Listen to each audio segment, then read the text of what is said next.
Chapter 11 ہمارا تہذیبی پس منظر اور جنسی اثرات۔ ہم یہاں دیکھیں گے کہ سماج میں عورت کی حیثیت کو متعین کرنے میں مذہب کا کردار اور شرعی نظریہ جنس کیا رہا ہے۔ الہامی مذاہب میں اسلام اس لحاظ سے منفرد ہے کہ اس میں مرد و زن کے باہمی تعلقات کے بارے میں وسیع اور بالتفصیل لٹریچر موجود ہے۔ کہا جاتا ہے کہ قبل از اسلام زمانہ جاہلیت میں مرد و زن کے درمیان بغیر نکاح جنسی تعلقات کا عام رواج تھا، جبکہ بعد از اسلام زنا کو حرام قرار دے کر جنسی تعلقات کے لیے باقاعدہ ضوابط مقرر کیے گئے تاکہ معاشرے کو تہذیبی عمل سے روشناس کرایا جا سکے۔ لیکن غور طلب بات یہ ہے کہ تہذیب سازی کا یہ سارا عمل صرف عورت کے جنسی جذبے کو کنٹرول کرنے تک محدود رہا، جبکہ کثرت ازدواج، لونڈیوں کے ساتھ جنسی تعلقات اور طلاق کے ذریعے بیویاں بدل لینے کی اجازت سے مردوں کی سابقہ جنسی آزادی برقرار رہی۔ کثرت ازدواج کا حق مرد کو تفویض کرتے وقت صرف انصاف کرنے کی شرط عائد کی گئی، جس کی قانونی زبان میں تعریف یعنی ڈیفینیشن آسانی سے بیان نہیں کی جا سکتی۔ کوئی شخص کس حد تک انصاف کر رہا ہے، اس کا سراسر انحصار متعلقہ شخص کے اپنے معیار انصاف پر ہے۔ آسمانی متن میں کثرت ازدواج کی کوئی توجیح پیش نہیں کی گئی، لیکن امام غزالی نے اسے مرد کی جبلت کے عین مطابق قرار دیا ہے۔ جو ہی مرد کو اپنے جنسی جذبے کے بیدار ہونے کا علم ہو تو اسے اپنی شدت کے تناسب سے اس کا علاج کرنا چاہیے۔ مقصد یہ ہے کہ روح کو تناؤ سے آزاد کیا جائے۔ اب اس آدمی پر منحصر ہے کہ وہ زیادہ بار کرنے کا فیصلہ کرتا ہے یا کم۔ ایک ایسے آدمی کے لیے جس کی جنسی خواہش بڑی طاقتور ہے، ایک عورت کافی نہیں ہے جو اس کی پاک بازی کی ضمانت بن سکے۔ چنانچہ مرد کو زناکاری سے بچانے کے لیے اجازت دی گئی ہے کہ وہ مزید بیویوں کا اضافہ کر لے۔ اور یہی موقف ہمارے آج کے بیشتر دینی پیشواؤں کا ہے۔ ان میں سے جو بظاہر تعلیمی یافتہ ہے وہ بھی یہ دعویٰ کرتے ہیں کہ وہ سائنسی نظریات سے ثابت کر سکتے ہیں کہ مرد جنسی لحاظ سے عورت سے زیادہ طاقتور ہے۔ ہم دیکھتے ہیں کہ تقدیسی علوم میں عورت کی ضروریات اور احساسات کو مکمل طور پر نظر انداز کر دیا گیا ہے، اور عورت کے لیے صرف ایک چوتھائی مرد ہی کافی قرار پاتا ہے، جبکہ مرد کی جنسی قوت کو 4 سے ضرب دی گئی ہے۔ عورت کو ایک سے زیادہ خاوند رکھنے کی اجازت اس لیے نہیں دی گئی کہ اس سے سماجی اور نسلی مسائل پیدا ہوتے ہیں، بلکہ اس سے یہ تسلیم کرنا پڑتا ہے کہ عورت ایک مرد سے مطمئن نہیں ہو سکتی، جو سیدھی مرد ذات کی توہین تھی، اور مرد کی توہین مشیت ایزدی کو بھی برداشت نہ تھی کہ آخر مرد ہی اس زمین پر اس کا نائب تھا، اور اسی لیے اگر سجدے کی اجازت ہوتی تو بیوی کو حکم ملتا کہ وہ خاوند کو سجدہ کرے۔ مذکورہ نظریے کے مضمرات کا اگر جائزہ لیا جائے تو یہ بات عیاں ہو جاتی ہے کہ تقدیسی علوم کے مطابق جنسی فعل میں مرد ہی بنیادی اکائی ہے، جبکہ عورت اس میں محض استعمال ہونے والی ثانوی درجے کی چیز، اور وہ ایک مرد کو مطمئن کرنے کی بھی اہل قرار نہیں دی جا سکتی۔ گھر کی چاردیواری کے باہر اس کی دنیا بند کرنے کے بعد اس بات کی بھی یقین دہانی کی گئی کہ کہیں وہ بستر پر برابری کی دعوے دار نہ ہو جائے۔ مرد کو اجازت ہے کہ وہ دوسری کو گھر میں لا کر پہلی بیوی کی کم قدری اور سبکی کا کھلم کھلا اعلان کرے، اور اس عمل کو ایک سرکل میں 4 بار دہرا سکتا ہے تاکہ عورت اور معاشرے پر خدا کے اس نائب کی مردانہ قوت کی دھاک بیٹھ جائے۔ یہ 4 منکوحہ بیویاں ان عورتوں کے علاوہ ہیں جو دائیں ہاتھ کی کمائی کہلایا کرتی تھیں۔ یاد رہے کہ مراکش میں لونڈیاں رکھنے کی رسم 20ویں صدی کے شروع میں اس وقت ختم ہوئی جب مغربی نوآباد کاروں کے زیر اثر زنانہ غلامی یعنی فیمیل سلیوری کے خاتمے کا اعلان ہوا۔ یہی حال دیگر عرب ملکوں کا تھا۔ اسی طرح اگر مرد اپنی بیوی کو کسی دوسری عورت سے بدلنے کی خواہش کرے تو مرد کو طلاق کا غیر مشروط حق حاصل ہے۔ شریعت اس سلسلے میں کسی عدلیہ کو مداخلت یا ثالثی کا حق نہیں دیتی۔ طلاق زبانی، تحریری اور فقط اشارے سے بھی ہو سکتی ہے۔ جو ہی خاوند قاضی کو طلاق کے لیے کہے اسے مہر تصدیق ثبت کر دینی چاہیے۔ اس کی حکمت یہ بیان کی جاتی ہے کہ یکسانیت بوریت پیدا کرتی ہے۔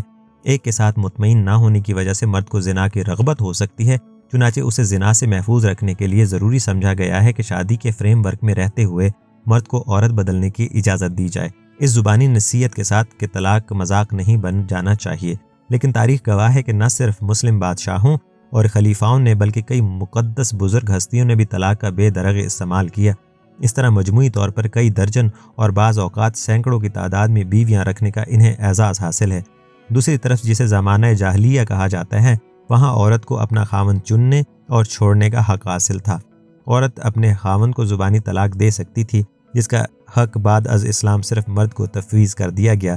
ظاہر ہے اگر عورت مرد کو چھوڑ سکتی تو یہ عورت کی اپنی آزادی اور خود مختاری کا باعث ہوتا، لیکن نظم جدید میں عورت کو حق خود ارادیت نہیں دیا جا سکتا تھا، چنانچہ عورت کو ضبط میں نہ لانے کا مطلب مرد کو بے راہ کرنا ہوتا، کیونکہ عورت کی خواہش میں بڑے سے بڑا پرہیزگار بھی ایمان کے تقاضوں سے لاپرواہ ہو سکتا ہے، اور ایمانی روح سے جنسی طور پر ناآسودہ آدمی خطرناک ہے۔ اس لیے کہا گیا ہے کہ اگر بیوی اس سلسلے میں کسی وقت مرد سے تعاون نہیں کرتی تو اسے بیوی کا نان نفقہ بند کرنے کا حق حاصل ہے، حتیٰ کہ غزالی کا فرمانا ہے حیض کے دنوں میں خاوند کو حق حاصل ہے کہ وہ اپنی بیوی سے مشت زنی کروا کر جنسی تناؤ سے نجات پائے۔ عورت طلاق مانگ سکتی ہے اگرچہ مرد جنسی لحاظ سے نااہل ہو یا 4 مہینے تک بیوی کے پاس نہ گیا ہو۔ عورت کو طلاق کا حق صرف مرد ہی تفویض کر سکتا ہے۔ بصورت دیگر خلا کے ذریعے عورت اپنی آزادی خرید سکتی ہے۔ اس سے پہلے عورت کو طلاق کے فوری بعد شادی کی اجازت تھی۔ حاملہ ہونے کی صورت میں بچے کی ولدیت دوسرے خاوند سے منسوب ہو جاتی تھی، لیکن نئی ترتیب میں بچہ پہلے خاوند کی ملکیت قرار پایا۔ فیصلہ یہ دیا گیا کہ عورت کو بچہ خاوند دیتا ہے، لہٰذا بچہ باپ کا ہوتا ہے، ماں کا نہیں۔ اس لیے طلاق کے بعد عورت کو کئی مہینے انتظار کرنے کو کہا گیا تاکہ اس بات کا تعین ہو سکے کہ بچہ کس خاوند کا ہے، تاکہ وہ بچہ اسے لوٹایا جائے۔ بچے پر باپ کی ملکیت کو اتنی شدت سے دیکھا گیا کہ عدت کی مدت اس عورت پر لاگو کر دی گئی جس کے حیض بھی ختم ہو چکے ہوں۔ مرد کو کثرت ازدواج اور طلاق کا حق دینے سے یا ولدیت کا تعین اور زنا پر پابندی کے قوانین سے معاشرے میں نیکی کس حد تک پھیلی اس کا تو پتہ نہیں، البتہ خاندان پر مردانہ کنٹرول انتہائی مضبوط ہو گیا اور ہر اس فعل پر پابندی لگ گئی جس سے عورت کی خود مختاری کا کوئی پہلو نکلتا ہو۔ اس سے قبل کثرت ازدواج کا تصور نہ تھا، البتہ قبضہ کر کے یا خرید کر شادی کرنے کا رواج جڑ پکڑ رہا تھا، جس کا استعمال نئے دور میں کئی گنا بڑھ گیا۔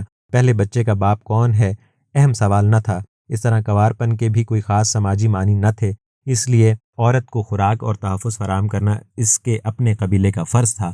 لیکن نئے نافذ شدہ پدر شاہی نظام میں خرید اور قبضے کی شادی کے جائز ہونے سے عورت کی حیثیت اور آزادی کا مکمل خاتمہ ہو گیا۔ تجارتی معیشت اور شہری تمدن کا فروغ پرانے قبائلی نظام اور اس کے فراہم کردہ تحفظات کو تباہ کر رہا تھا۔ اب ملکیت اور وراثت اس کا حق تھا جو مقدس جنگ میں حصہ لے اور دشمنوں سے ان کا مال چھین کر لا سکے۔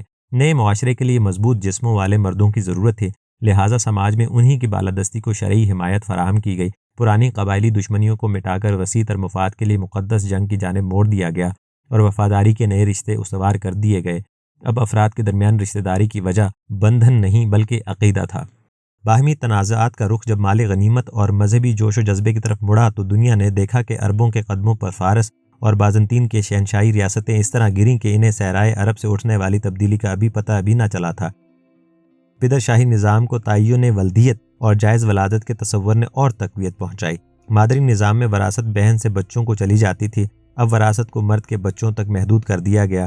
ہمارے خاندانی نظام میں مرد کا فرض عورت کی جنسی ضروریات کو پورا کرنا اور اس کے نان نفقے کا بندوبست کرنا ہے، چنانچہ نان نفقے کا ذمہ دار مرد ہے، اس لیے عورت کے خود مختارانہ معاشی کردار کا کلاسیکل اسلامی معاشرے میں کوئی تصور نہیں۔ عورت کو بنیادی طور پر مرد کی دست نگر قرار دیا گیا ہے، اگرچہ مذہبی لٹریچر اور دینی پیشوا عورت کے گھریلو کردار پر زور دیتے نظر آتے تو ہیں، تو اس میں کوئی اچنبے کی بات نہیں۔ عرب سوسائٹی پولیس کے نظام سے ناواقف تھی، چنانچہ اس نے اپنے گھر اور سماج کا پولیس مین مرد کو بنا دیا۔ وہ خاندان کا سرپرست بھی ہے اور ذمہ دار بھی۔ بعد از اسلام قبیلے کی جگہ ایک سخت گیر قسم کے خاندانی نظام نے لے لی۔ اس نئے سماجی ڈھانچے کو چلانے کے لیے جن آئلی قوانین کو بنایا گیا، اس میں مندرجہ ذیل فکری عناصر نے اہم کردار ادا کیا۔ نمبر 1، مرد ہی معاشرے کی غالب قوت ہے۔ نمبر 2، عورت ایک جنسی فتنہ ہے جس کا وجود صالح معاشرے کے لیے خطرہ ہے۔ نمبر 3، مرد کی جنسی تسکین کی اولیت اور ضمانت۔ نمبر 4، مردوں کی اللہ سے محبت اور اطاعت کی ضرورت، یعنی عورت کی بطور عابد حیثیت بھی دوسرے درجے کی ہے۔